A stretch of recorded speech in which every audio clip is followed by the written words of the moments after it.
بسم اللہ الرحمن الرحیم۔ پروگرام لاجک وتھ سلمان عابد، ہمارے تجزیوں اور تبصروں کو جاننے کے لیے چینل کو ضرور سبسکرائب کیجیے گا اور اس پروگرام پر اپنا فیڈ بیک بھی ضرور دیجیے گا۔ آج ہم گفتگو کریں گے پاکستان کے سیاسی حلقوں میں ایک بڑی بحث شروع ہوئی ہے پاک امریکہ تعلقات کے تناظر میں، اور اس بحث کا پس منظر یہ ہے کہ امریکہ میں ایک نئی سیاسی قیادت ٹرمپ کے بعد سامنے آئی ہے، اور جو بائیڈن جو ہیں وہ امریکہ کے نئے صدر منتخب ہوئے ہیں۔ تو جہاں عالمی دنیا کو ان سے بہت سی توقعات ہے، کچھ اسی طرح کی توقعات پاکستان کے اندر بھی زیر بحث ہے۔ پہلی بات تو ہمیں یہ سمجھنی ہوگی کہ امریکہ کی پالیسی، یعنی جو خارجہ پالیسی ہے، وہ اس کے مفادات سے جڑی ہوتی ہے۔ ہمیں فوری طور پر امریکہ سے بہت زیادہ توقعات لگانے کی بجائے، بہت زیادہ خواہشات کا انبار لگانے کی بجائے ایک بنیادی بات سمجھنی ہوگی کہ دنیا میں فارن پالیسی انٹرسٹ بیسڈ ہوتی ہے۔ جب آپ ایک دوسرے ملک کے انٹرسٹ کے ساتھ میچ کرتے ہیں تو وہ ملک بھی آپ کے ساتھ کھڑا ہوتا ہے، اور جہاں انٹرسٹ میچ نہیں کرتے وہاں بات آگے نہیں بڑھتی ہے۔ تو بنیادی چیز یہ ہے کہ امریکہ اپنے انٹرسٹ کو دیکھے گا اور ہمیں اپنے انٹرسٹ کو دیکھنا ہے، تبھی یہ بات آگے چلے گی۔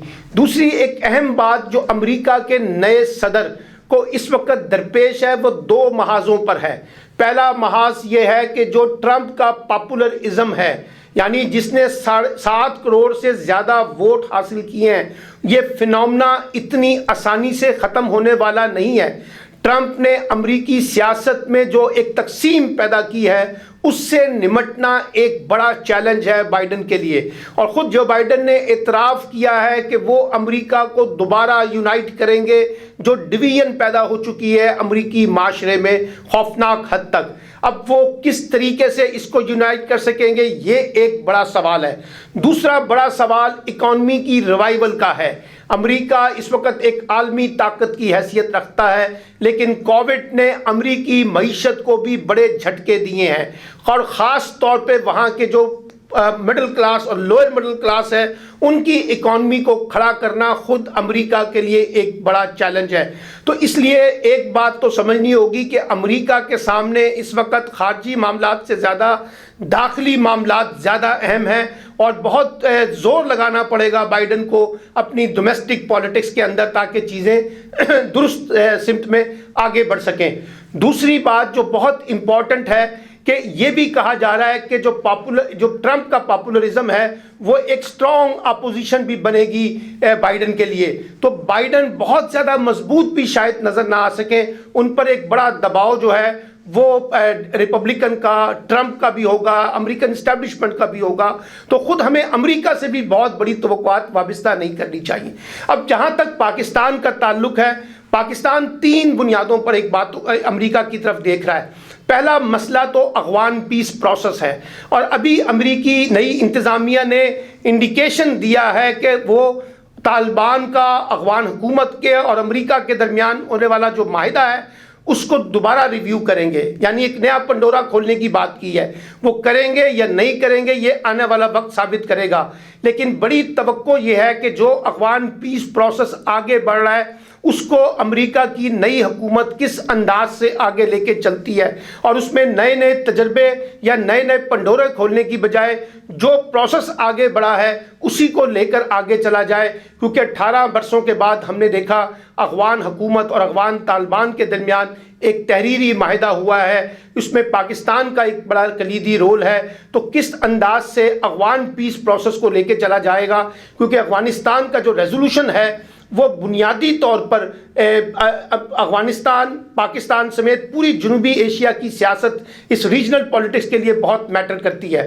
دوسرا بڑا مسئلہ ہے ہندوستان کے ساتھ تعلقات کا۔ ابھی جو بائیڈن کی نئی انتظامیہ یعنی نئی حکومت کیبنٹ آئی ہے اس میں 12-14 افراد وہ ہیں جو انڈیا سے تعلق جن کا ہے، اس لیے کہا جا رہا ہے کہ وہ پرو انڈین گورنمنٹ بھی ہو سکتی ہے، اور ہوگی کیونکہ امریکہ کے بڑے انٹرسٹ ہندوستان کے ساتھ بھی جڑے ہوئے ہیں۔ لیکن امریکہ کو دیکھنا یہ ہوگا کہ وہ کس حد تک توازن ہندوستان اور پاکستان کے درمیان اپنی فارن پالیسی پہ مینٹین کرتا ہے، اور خاص طور پہ جو امریکی وائس پریزیڈنٹ ہیں اور خود امریکن پریزیڈنٹ جنہوں نے اپنی کیمپین میں کہا تھا کہ وہ کشمیر کے مسئلے کو نظر انداز نہیں کریں گے، ہیومن رائٹس وائلیشن کی بات کی ہے، اس میں وہ کتنا رول پلے کرنے کی کوشش کرتے ہیں۔ پھر ایک اور امپورٹنٹ فیکٹر یہ ہے کہ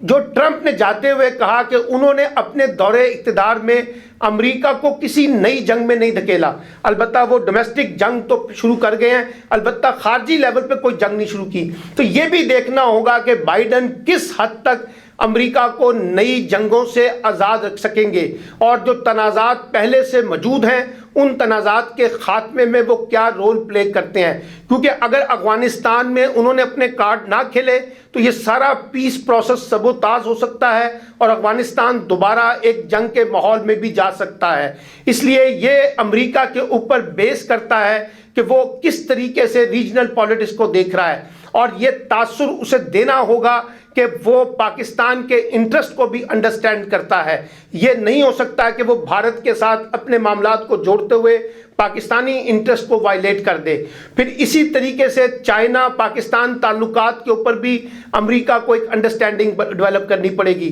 پرائم منسٹر نے کہا ہے کہ ہم بہتر تعلقات قائم کرنا چاہتے ہیں، اور یہ تعلقات ماضی کے تعلقات نہیں ہوں گے جہاں جہاں اوباما نے ڈو مور پالیسی کو بنیاد بنا کر پاکستان کو بہت زیادہ دباؤ میں رکھا، اور یہ بھی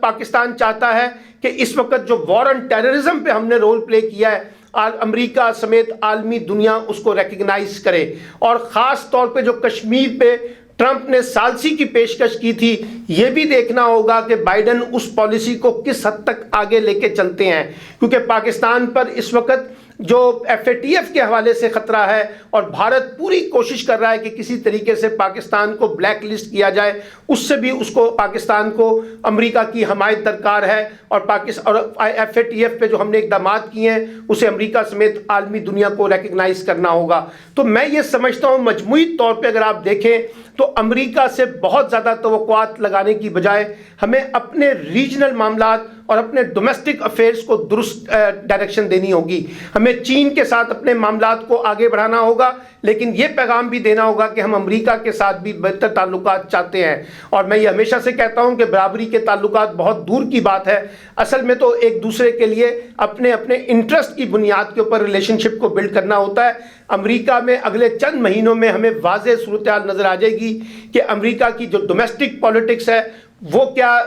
شکل اختیار کرتی ہے، اور پھر افغانستان کے کانٹیکس میں اور یہ جو ریجنل کانٹیکس ہے اس کے کانٹیکس میں کس طرح سے آئے گی۔ اور یہ بھی دیکھنا ہوگا کہ اگرچہ بائیڈن نے اشارہ دیا ہے کہ وہ چین سے تعلقات بہتر بنانا چاہتے ہیں، تو کس حد تک امریکہ اور چین کے درمیان بھی توازن پیدا ہوتا ہے۔ مڈل ایسٹ کی پالیٹکس میں ایران، سعودی عرب کے معاملات، تو بہت سے ایسے معاملات ہیں جس میں پاکستان بھی کسی نہ کسی شکل میں جڑا ہوا ہے۔ اس لیے امریکہ کی جو نئی حکومت ہے جس انداز سے آگے بڑھے گی اسی طریقے کا اس کا امپیکٹ جو ہے وہ پاکستان کی ڈومیسٹک پالیٹکس میں بھی اور ریجنل پالیٹکس میں بھی دیکھنے کو ملے گا۔ تو ہمیں ابھی انتظار کرنا پڑے گا کہ امریکہ کی نئی حکومت آنے والے دنوں میں ایسے کون سے فیصلے کرتی ہے جس کا تعلق براہ راست جنوبی ایشیا، پاکستان اور ہندوستان کے ساتھ جڑے ہوں گے، اور اس میں کس حد تک ہمیں انڈرسٹینڈ کیا جائے گا یا ہمیں ریلیف مل سکے گا۔